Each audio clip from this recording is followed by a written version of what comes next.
Good morning class.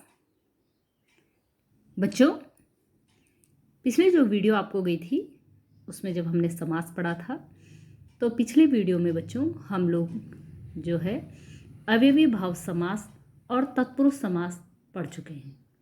ठीक है, तत्पुरुष के सभी भेद मैंने आप लोगों को बताए। ठीक है, तो आज जो है समास का हम पढ़ेंगे तीसरा समास, कर्मधारय समास। ठीक है, कौन सा समास? कर्मधारय समास। कर्मधारय समास में होता क्या है? कर्मधारय समास जो है उसमें उपमेय और उपमान का संबंध होता है। उपमेय या उपमान का अर्थ होता है बेटा जिसका उदाहरण दिया जाए। एक तो हमारे पास उदाहरण होता है और एक जो वस्तु होती है जिससे हम तुलना की जाते हैं, है ना, उसको उपमेय उपमान कहते हैं। ठीक है, कर्मधारय समास दो प्रकार के होते हैं। पहला, जब पहला पद विशेषण और दूसरा पद विशेष हो। पहला पद क्या हो? विशेषण हो और दूसरा पद विशेष हो, यानी दूसरा पद संज्ञा या सर्वनाम होगा और पहला पद उसके विशेषता बताएगा यानी विशेषण बताएगा। ठीक है, और दूसरे प्रकार का क्या होता है? एक पद उपमान और दूसरा उपमेय। एक पद वो होगा, ठीक है, जिसका कि उदाहरण दिया जाए और दूसरा उपमेय जिससे तुलना की जाए। ठीक है, इस प्रकार से हमारे कितने प्रकार के हो गए? कर्मधारय समास दो प्रकार के हो गए बच्चों, विशेषण और विशेष वाले, उपमान और उपमेय वाले। तो सबसे पहले हम देखेंगे विशेषण और विशेष वाले। विशेषण और विशेष वाले, ठीक है। जैसे नील कमल। कमल क्या है? संज्ञा शब्द है। नील क्या है? नीला है वो। कमल की विशेषता कैसी है कि कमल नीला है। कमल कैसा है? नीला है। तो ये कौन से वाले हो गए? ये हो गए बेटे विशेष और विशेषण वाले। ठीक है, ये कौन से वाले हो गए? विशेष और विशेषण वाले। ठीक है, इसी प्रकार से एक और एग्जाम्पल्स हम लोग देख लेंगे इसका। जैसे पीताम्बर शब्द लिखा, पीताम्बर। ठीक है, इसका हम करेंगे समास विग्रह। कैसा अंबर? अंबर यानी कपड़ा। पीला अंबर, पीला अंबर। कैसा अंबर? पीला अंबर। कैसा है जो अंबर? पीला है ना। तो कपड़े की क्या विशेषता है कि उसका रंग कैसा है? पीला है। इस तरीके से और भी हैं, ये देखिए आपके यहाँ पे और भी एग्जाम्पल्स हैं। जैसे महापुरुष। कैसा है वो जो पुरुष? महान है। सत धर्म। कैसा है जो धर्म? सत है। पीताम्बर। कैसा है जो अंबर? पीला है। ठीक है, तो ये सारे एग्जाम्पल्स किसके हैं? कर्मधारय समास के। और ठीक है, इसमें कि क्या है कि पहला पद जो है क्या है? विशेषण है और दूसरा पद विशेष है ना। देखो ये सारे विशेषण हैं और ये विशेषण, ये संज्ञा शब्द हैं सारे, और ये सारे शब्द इनकी विशेषता बता रहे हैं। आप समझ रहे हैं ना? ठीक है ना? ओके, अब देखिए इसमें जो है ध्यान रखने वाली बात क्या है कि ध्यान रखिए कि कभी कभी जो है क्या है, विशेष विशेषण से भी पहले आता है। कभी कभी क्या होता है कि विशेष जो है विशेषण से पहले आ जाता है। जैसे पुरुषोत्तम, तो जो है पुरुष शब्द पहले आया और उत्तम शब्द जो है बाद में आया। ठीक है, तो कहीं कहीं पे जो है अक्सर तो ऐसा ही होता है कि जो है पहले विशेषण आता है फिर विशेष आता है, लेकिन कुछ कुछ जगह पे ऐसा होता है कि विशेष से पहले आ जाता है, विशेषण बाद में आता है। जैसे यहाँ पे हुआ है, जैसे ऋषिवर। ठीक है, तो ऋषि पहले आया और वर बाद में आया है। तो क्या है? ऋषियों में है वर यानी जो श्रेष्ठ। नराधम, नर धन अधम। नर विशेष है और अधम जो है उसका विशेषण है। ठीक है, कभी कभी दोनों पद विशेषण होते हैं। खट्टा मीठा, खट्टा भी विशेषण है और मीठा भी विशेषण है। शीतोष्ण, शीत और उष्ण दोनों ही पद जो है विशेषण है। तो ये ध्यान रखने योग्य बात है कि कर्मधारय समास में जहाँ पे विशेष विशेषणों का जो संबंध होता है वहाँ पे कभी कभी इस तरीके के उदाहरण भी देखने को मिलते हैं। दूसरा इसका एग्जाम्पल्स है बेटा उपमेय और उपमान वाला। उपमेय और उपमान वाले यानी उदाहरण दिया जाता है यहाँ पे। तो जब समस्त पद में पूर्व पद और उत्तर पद में उपमान उपमेय का संबंध हो, उपमान उपमेय का संबंध हो, उपमान का अर्थ है जिससे तुलना की जाए। उपमेय का अर्थ है जिसकी तुलना की जाए, जिससे तुलना की जाए और जिसकी तुलना की जाए। जैसे मृग नयन में मृग उपमान है क्योंकि नयन उपमेय की तुलना से की है। मृग नयन, मृग के जैसे नयन, मृग के जैसे नयनों वाली मृग नयनी। ठीक है, तो तुलना की गई है मृग के नयनों से किसी मनुष्य के नयन। समझ रहे हैं आप लोग बात। ऐसे और भी उदाहरण इसके हैं, ये देखिए और भी उदाहरण इसके हम देख लेंगे बच्चों। ठीक है, ये देखिए, ये है कमल नयन। कमल के समान नयन, तुलना हुई ना, नयनों की तुलना किससे हुई? कमल से हुई। कमल के समान नयन। ठीक है, तो कमल नयन, तो ये हो गया हमारा उपमेय, ये हो गया उपमान। ठीक है, यह हो गया नयन क्या है? उपमेय है। नयनों की तुलना किससे हो रही है? कमल से हो रही है, तो कमल क्या है? उपमान है। जिसकी तुलना जिससे हो, ठीक है, इसकी तुलना इससे हो रही है, तो ये उपमेय है और ये उपमान है। ठीक है बेटा, ऐसी और देखिए, वज्र देह। कैसी देह? वज्र के समान देह। चंद्रमुख, चंद्रमा के समान मुख। कनक लता, कनक के समान लता। घनश्याम, घन के समान श्याम। लौह पुरुष, लोहे के समान पुरुष।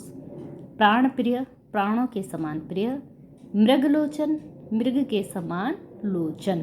तो आप ये सारे उदाहरण देखिए, ये देखिए, सारे उपमेय हैं, ये सारे उपमान हैं।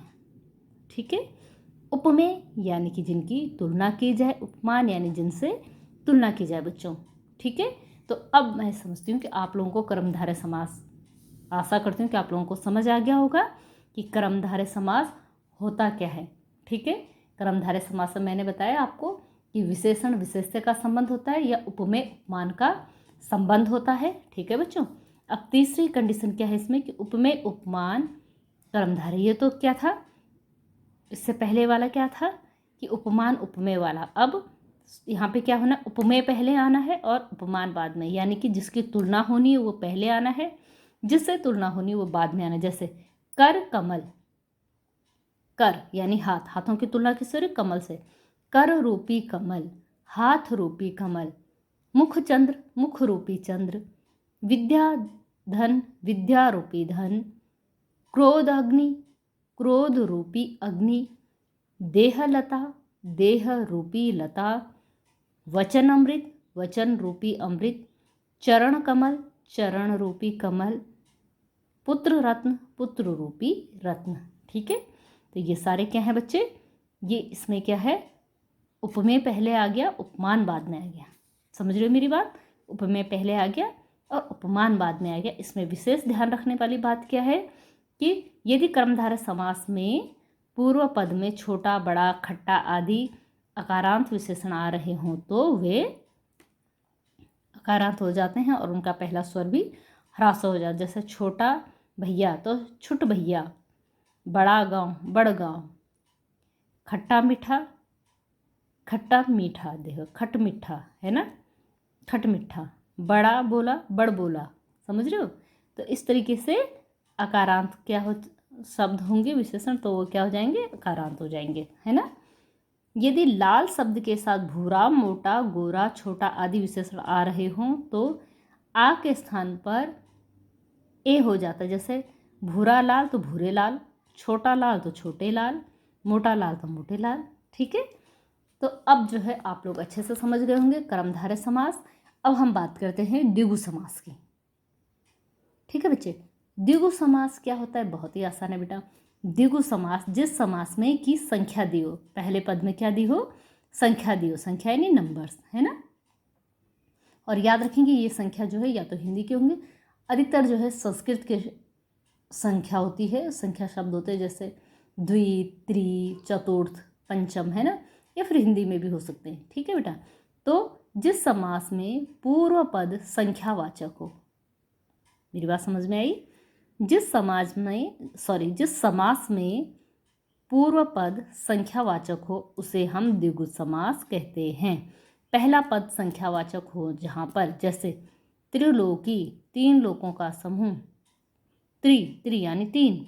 चौमासा, चौ यानी 4, है ना। देखो संख्या 3, 4, 9, 100, 5, 3, 3, 7, 7, 2, हर एक में जो है पहले क्या है, संख्यावाचक शब्द है।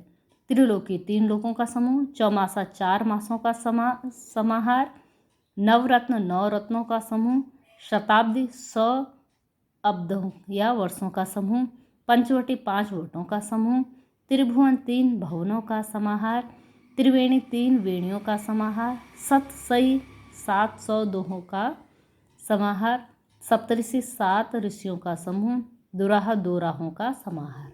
अब आप समझ गए बच्चों कि जो मैं आपको समझाना चाहे आपको समझ में आया कि पहला पद क्या है, संख्यावाचक होना बहुत जरूरी है।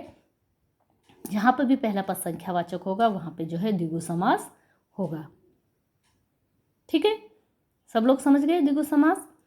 अब देखिए द्वंद्व समास।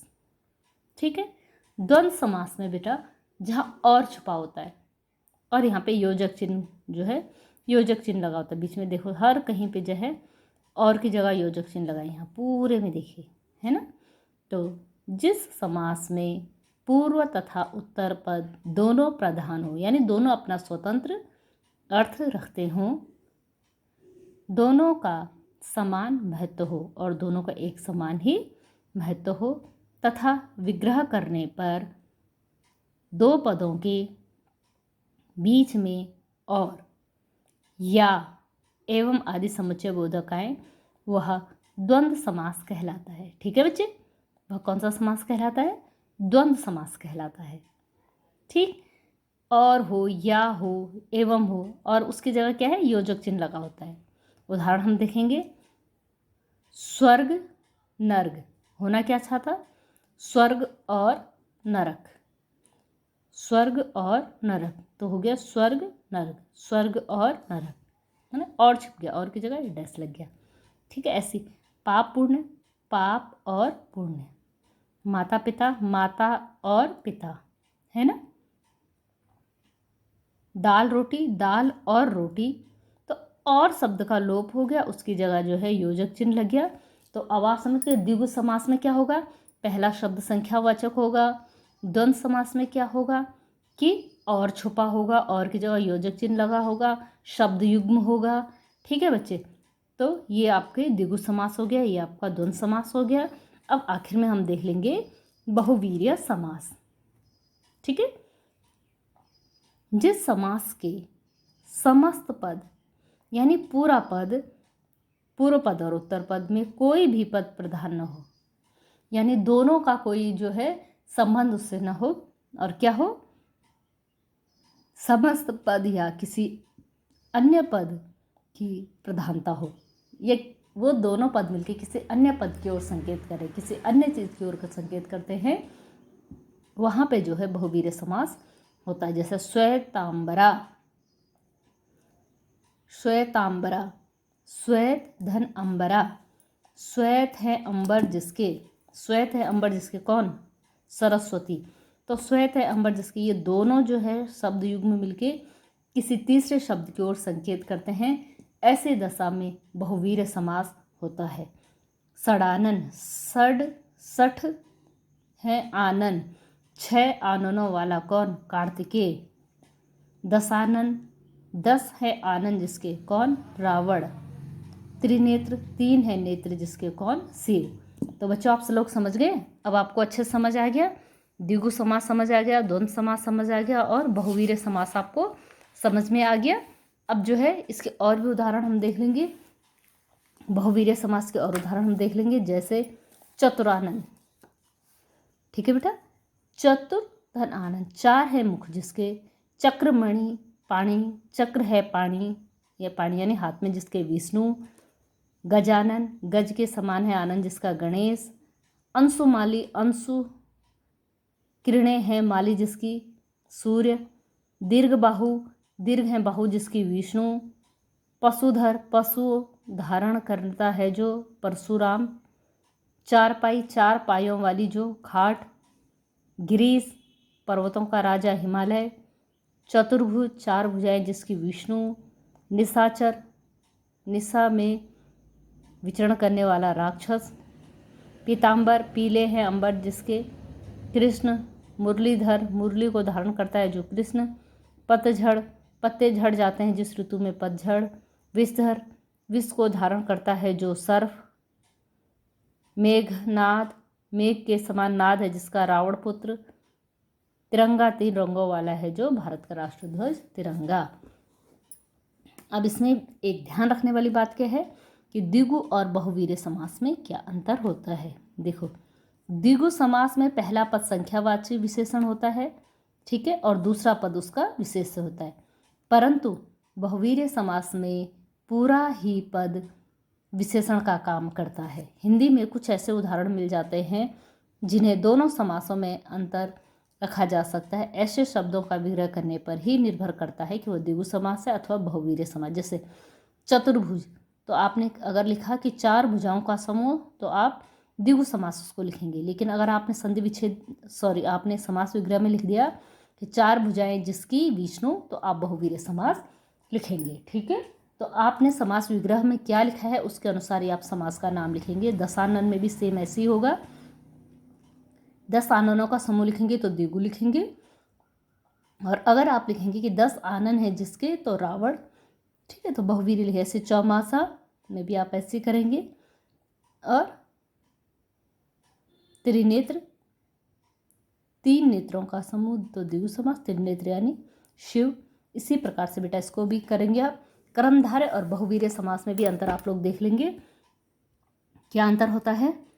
कर्मधारय समास में विशेषण, विशेष्य या उपमेय उपमान का प्रयोग किया जाता है। बहुवीर्य समास में दोनों पद मिलकर किसी तीसरे नए पद की ओर संकेत करते हैं। कुछ शब्दों का प्रयोग कर्मधारय और बहुवीर्य दोनों समासों में समान रूप से किया जाता है, जिनके विग्रह को देखकर यह निर्णय किया जाता है कि कर्मधारय या बहुवीर्य, ठीक है। बिल्कुल वैसे ही जैसा हमने पहले किया कि हम समास विग्रह करेंगे, और समास विग्रह करने पे हम पता चलेगा हमने किस तरीके से समास विग्रह किया। जैसे महावीर, महान वीर, तो कर्मधारय। महान वीर है जो, तो हनुमान, बहुवीर्य हो गया। पीताम्बर, पीला है जो अंबर, तो कर्मधारय। और पीले वस्त्र हैं जिसके, तो कृष्ण, बहुवीर्य। महादेव, महान देव, कर्मधारय। महान देव है जो, तो शिव। लंबोदर, लंबा उदर, कर्मधारय। लंबा उदर है जिसका, गणेश, तो बहुवीर्य हो जाएगा। नीलकंठ, नीलकंठ कर्मधारय हो गया। नीलाकंठ है जिसका, शिव हो गया, ये बहुवीर्य में आ जाएगा। घनश्याम, घन के समान श्याम, तो कर्मधारय हो जाएगा। और घन के समान श्याम है जो कृष्ण, तो बहुवीर्य समास हो जाएगा। तो बच्चों, ये समास मैंने आप लोगों को अच्छे से बता दिया है बेटा। आशा करती हूँ आप लोगों को ये अच्छे से समझ में आ गया होगा। वीडियो को ध्यान से देखिए, और फिर भी अगर कोई डाउट आपके मन में रहता है तो ऑनलाइन क्लास में आप लोग ज़रूर पूछ लेंगे बेटा। तब तक के लिए अपना ध्यान रखें, सुरक्षित रहें। धन्यवाद।